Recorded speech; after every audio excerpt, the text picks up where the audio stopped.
The yeas are 50, the nays are 50. The Senate being equally divided, the Vice President votes in the affirmative, and the bill, as amended, is passed.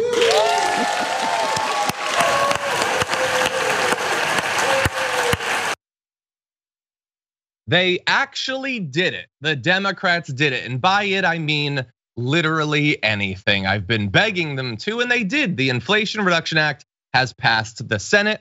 Not a single Republican supported it. Why would they? It does some good things and they're not into that. But it did pass. And in this video, we are going to talk about some of the good and some of the bad. We're gonna start off though, acknowledging in advance of all of the good stuff that's still in the bill, and some of it, by the way, didn't make it through the vote-a-rama, as we predicted last week that it wouldn't. That initially, Build Back Better was supposed to be like $3.5 trillion and would have included things like paid family leave, funding for universal preschool, as well as expanding the child tax credit. All incredibly significant things that could have done a lot of good, both to help people who are struggling economically coming out of the COVID crisis, or in the area of family leave, just catching us up to the rest of the developed world. But we didn't have that. We didn't have the $3.5 trillion. We certainly didn't have the more than $3.5 trillion that a hypothetical President Sanders would have put forward. What we ended up getting was hundreds of billions, which is good. And we'll dive into what that actually amounts to in practice. But we knew going into the weekend that there was going to be some attempts to water it down. We're gonna spotlight a couple of the successful attempts a little bit later on. For now, though, know that Senate Republicans offered dozens of amendments trying to strip out significant portions of the bill. For instance, they don't want the IRS to get more funding. Gee, I wonder whose interests they're serving when they try to stop the IRS from doing audits. Anyway, eliminating school mandates having to do with COVID and all that. And so generally trying to make the bill as weak and as small and pathetic as possible because it spends money to help people, and that's not what they're in DC for.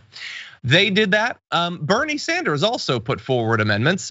He had amendments on prescription drug negotiations, as well as reinstalling the enhanced child tax credit. He also, by the way, tried to add an amendment that would have covered vision and dental care for seniors. Right. And none of these unfortunately worked. And he's been very critical of this bill because it's so watered down. He did end up voting for it. And I just want to quickly say that I saw a Twitter thread of some like Biden loving centrists so thrilled that Bernie Sanders failed in his amendments to try to get vision and dental coverage for America's seniors. They were so delighted to mock him that he failed to get, some 70-year-old's teeth fixed. Yeah. Just disgusting. There's a lot of disgusting to go around. It's amazing that all he wants to do is help seniors chew. And given the average age of the Senate, you'd think that would be, something they would understand. But of course, they've got great health care. They're not relying on Medicare. That's true. They've got amazing dental work. Obviously, I think Nancy Pelosi and even Joe Biden, honestly, let's be real, proves that every single day. A day without dentures for the Senate. Let's do it, people, and see if we can get some goddamn some dental care and some vision care for seniors. But you gotta hand it to Bernie for trying. I do think it is amazing to watch centrists be so excited, like you're saying, that he didn't get more for people. And let's be honest, we're at a time when there's a rollback of fundamental rights for half the population, specifically when it comes to people who can bear new life and who have to carry that life for 9 months and then give birth to that life, nurse it, take care of it for the rest of its life. Or whatever, like 15 and a half or whenever it's cool to like drop them off at a playground and be like, peace. But the point is this. 8. These are Republicans who claim that they love families, and they're still against something like paid family leave, still against universal child care, and Democrats can't even bring them to the table on their own BS, on their own like anti-choice, whatever, Handmaid's Tale crap to be like, hey, you guys said you support families. What about even extending the child tax credit? No, they don't even want that. And John, you studied poli-sci, like, come on. There's something legislatively wrong, not just with the Senate in and of itself, but with 50 senators being able to not vote for a bill that they still helped to gut. What is that? How is that at all part of our democratic process? Well, that's sort of sick. That's the side that's sick leading into it. Assuming that the House, which is going to pick it up on Friday and vote on it, and then it would almost immediately be signed, we get to experience over the next 3 months or next couple of years something even sicker on the tail end. So what always happens when the Democrats pass a bill and the Republicans don't support it, but it passes? What happens on the other side? Do you know? The Republicans brag about bringing home the money they voted against. So when EV chargers are being built in Kentucky or whatever, they're gonna be like, we brought home the EV money, we're doing conservation, we're saving species. I tried to kill it, I didn't want it to succeed. But now you should love me because I happen to be here, and my attempt to kill it was flaccid. I didn't succeed in that, so vote for me. That's what they're gonna do. But anyway, we're talking now about some of the good. And by the way, we still got more bad coming, but just to reiterate, if you're coming into this process a little bit late, some of the good in the Inflation Reduction Act, $370 billion for climate change, that's good. That is, they say, the most that's ever been spent to deal with climate change, which is true. And it's true at the exact same time as the statement, and it is not nearly as much as we should be spending. It should be 10 times higher, but it is the most that we've ever spent. So that's good. Some of the most expensive drugs, Medicare will be able to negotiate for, not all of them and not immediately, but that's good. Healthcare subsidies on the ACA will be extended, which is great for the many people who use that. And it would have been really politically stupid to let those lapse right before a midterm election. 15% minimum tax on corporations making $1 billion or more in income, with certain exceptions, which we will get to later in this block.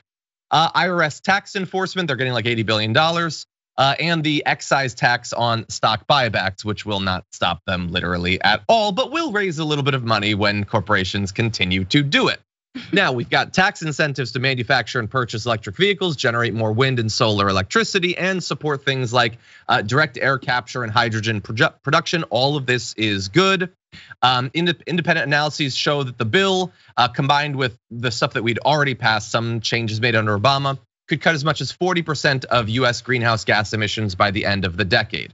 That is not as much as we had said we want to get to, but I guess it's better than the current path. However, bear in mind, Joe Manchin did, in getting this to happen, also undercut it in a number of different ways. There were provisions calling for offshore oil lease sales in the Gulf of Mexico. That's great for the environment. Coast of Alaska as well as a commitment to take up a separate measure to ease the permitting of new energy projects, which my knee-jerk reaction would be to say, if it's not under reconciliation, it has no chance of passing, but it's to ease the permitting of new energy projects. So, hey, maybe it'll get 75 votes, who knows?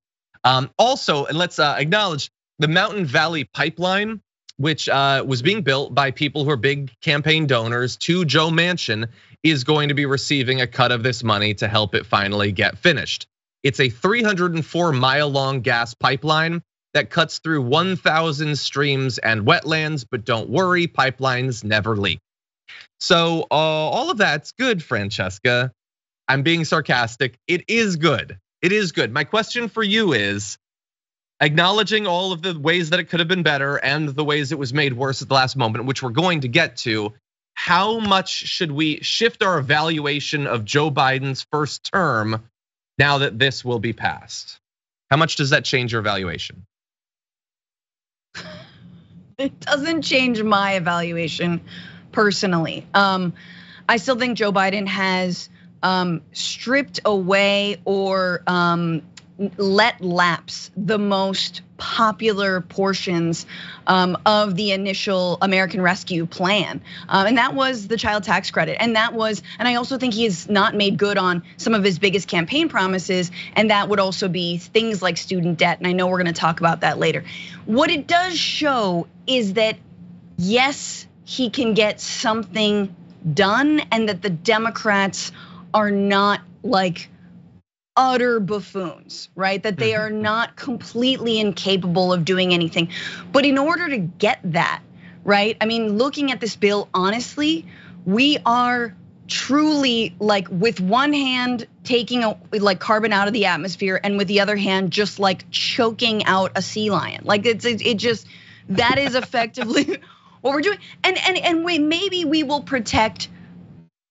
mitigate the disaster for our grandchildren, but our great grandchildren, things are still going to be the same. And again, it is what this administration does generally, which is get a very milquetoast piece of legislation that basically just says, I did it, and it's going to be a little less bad for a shorter amount of time than you wanted, therefore you should vote me in. And we're all like, well, guess what? We live in the 9th ring of hell. I guess we wanna get to the 8th, cool. So, and this is again, but on a long-term platform, to say nothing of fighting fascism, but on a long-term platform of fighting climate change, this ain't it. And people like the Sunrise Movement leaders from Varshini Prakash say, this is not the climate bill that this generation needs, right? However, it's the one that we've got.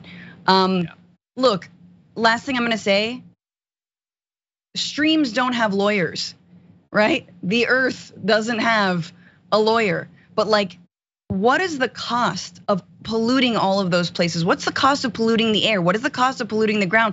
My guess is that has not been factored in to the overall cost benefit. We know it hasn't been factored in to how much this bill would quote unquote cost us, and quote unquote, how are we going to pay for it? And where is the money going to come from?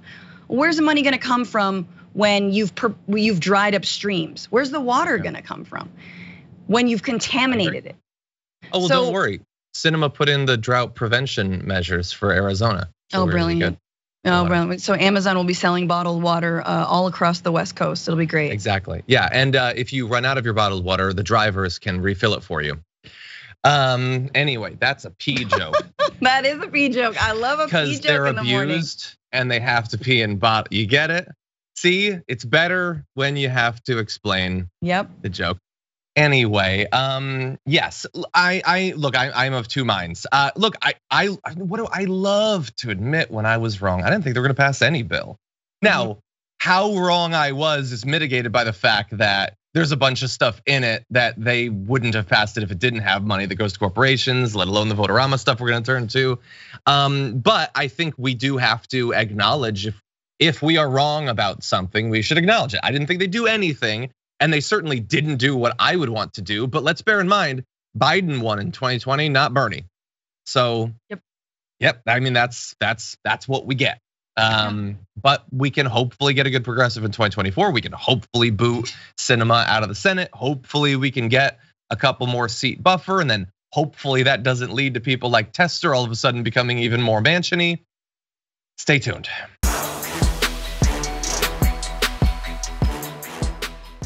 For more political news, breakdowns, interviews, stories of activism, and me trying my hardest to care about the occasional big celebrity news story, subscribe to our YouTube channel at youtube.com/The Damage Report. And you can ring the bell wherever it is so you don't miss anything.